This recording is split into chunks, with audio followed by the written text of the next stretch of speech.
Hey guys, thanks for joining us today. We're going to be installing a misting system in our greenhouse. We've had the greenhouse for about a year and a half now, and I'll show you what we have growing in there. We're also going to be adding a little more landscaping to the outside and planting up a Proven Winners sedum. I have these Proven Winners Rock and Grow Back in Blacks. I just love contrast in a garden. I love texture.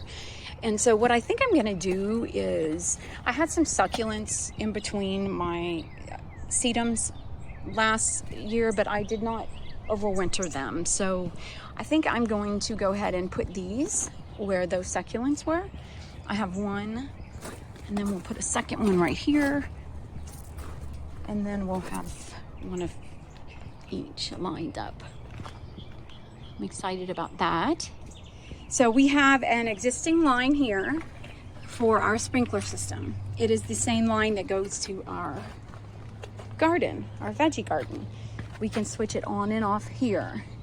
So my husband is hooking this up right now. He's just hooking into the current line, and we're going to show you how we get it done. So stay tuned.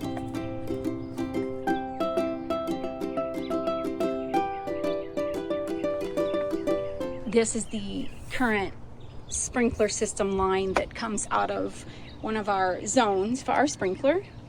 My husband is going to run a line into the greenhouse there. So what's that there? T-fitting.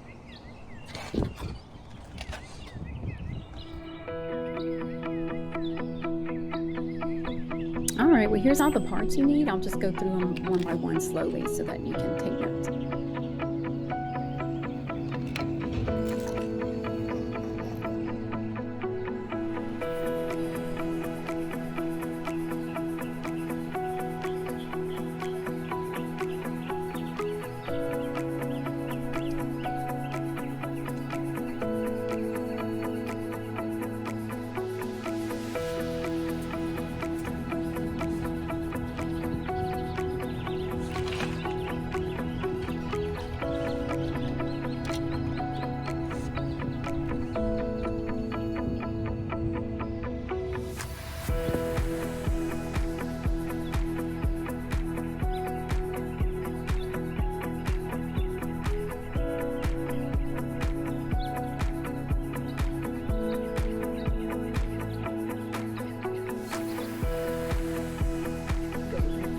Closer to the wall, so it's not so far into the sidewalk. Yeah, right.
While he's digging, I'm gonna go ahead and show you the greenhouse.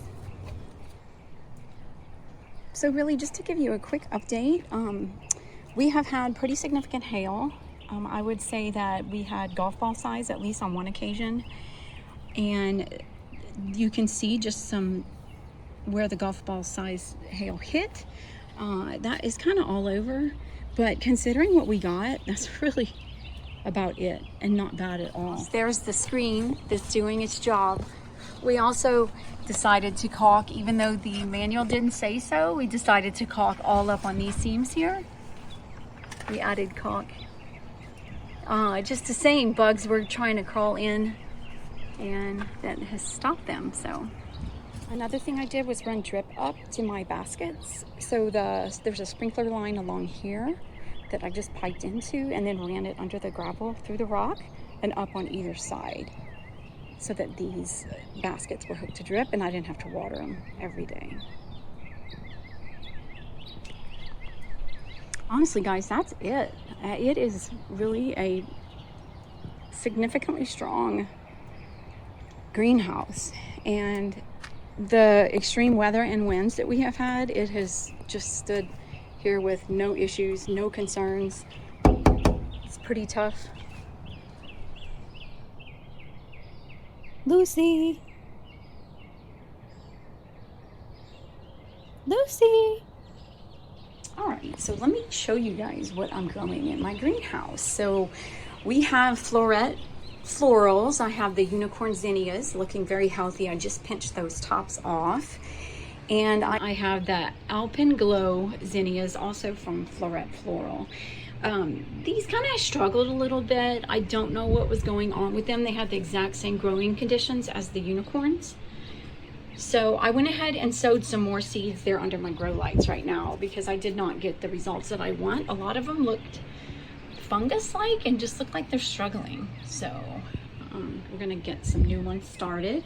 This is the Spun Sugar Celosia, also from Floret Originals. I did pinch the tops off of these as well, but they are looking gorgeous and super, super healthy.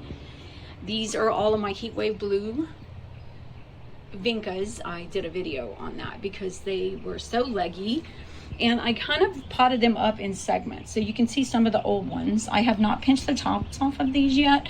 I'm giving a chance for them to just kind of fill out.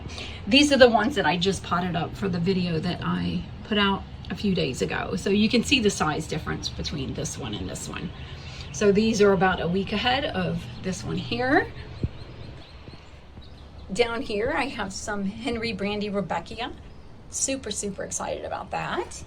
And I was able to harvest seeds off of my Masquerade Penstemon. I think it's Midnight Masquerade Penstemon. Probably one of my most favorite perennials.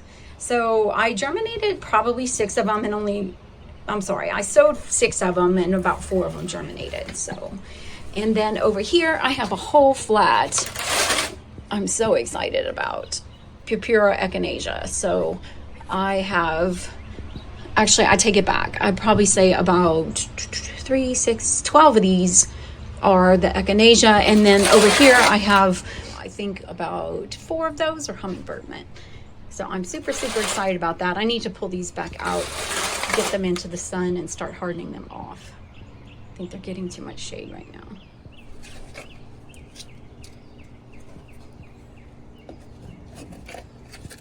So we're trying to decide if we want to run the line down under the greenhouse and come up into the greenhouse, or if we want to dig a hole, or I'm sorry, drill a hole into the greenhouse. And then we got to dig up the floor, cut the brick. So it would hopefully just come up in this corner here, and we could just take the corner out of this, take the corner off of that brick.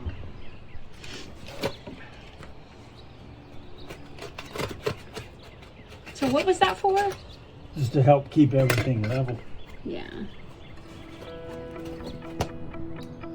So we got the hole dug. So we were able to salvage an old piece of tubing from previous drip systems. So we're just going to use that out here.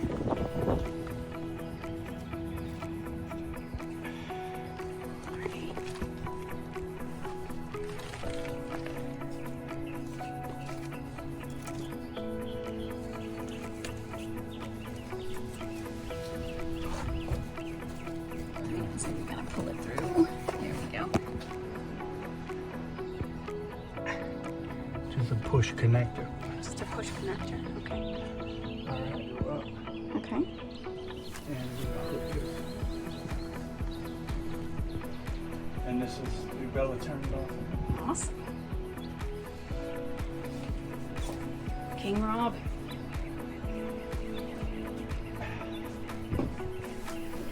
All right.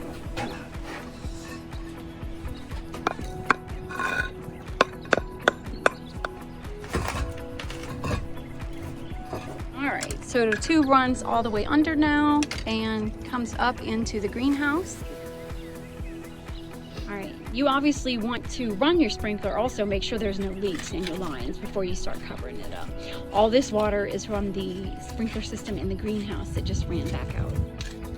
And get the sidewalk back in place. Got it? Oh!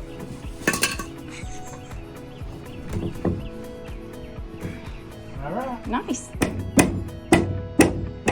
Just put an end cap on. We're gonna leave us some excess just in case we need to adjust it. So we're gonna bring it up and then come along the ceiling up there and then connect it onto the beams. Right now we have it going through the basket hooks, and I think we just want something a little more permanent, just in case we decide to use the basket hooks.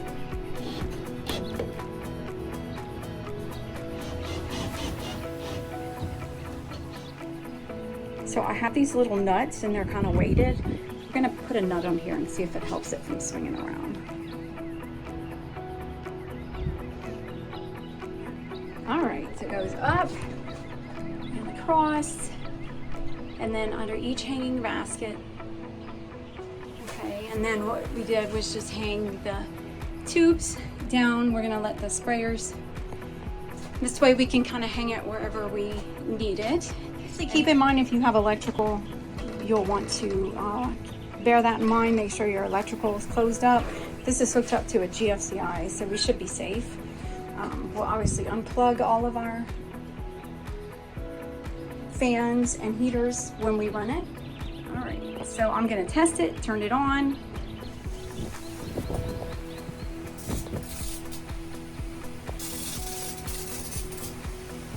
Oh, works nice. If you had grown sedum before, it's such an easy plant. It is drought tolerant, really does not like a lot of water, likes good drainage and full sun. This particular one says it gets 20 to 24 inches high, and this area is very well drained. You can see it's just kind of a rock garden we have here. We don't have any water going to this. When my husband installed a sump pump here to just help the drainage behind the roses here, this whole area used to be very poor drainage. So once we put the greenhouse in, we had to do something here. So there's a sump pump down here that pumps the water out to our driveway and then down into the street. So this is a perfect place for these. If they do get a lot of water, they're gonna struggle. So you wanna keep that in mind. As you can see, these are just gonna go directly in rock. And you want to also not add any amendments or fertilizer when you plant these. Okay, so keep that in mind. Okay, I'm gonna give them a little bit of water just to get them going, but they look fantastic. Again, I love the beautiful round balls that these sedum makes, and the contrast between the foliage and then the contrast in the color of the flowers is going to be beautiful. Yeah, it says black leaves can be enjoyed throughout the summer. Later in the season, flowers bloom with red centers and creamy petals. So I'm excited to watch this develop. Well, that is all, guys. As always, thank you so much for joining us. If you liked this video and found it helpful, please press that like button, and also don't forget to subscribe. When you subscribe, you help support our channel, and that would mean so much to us. So y'all have a great day. Bye.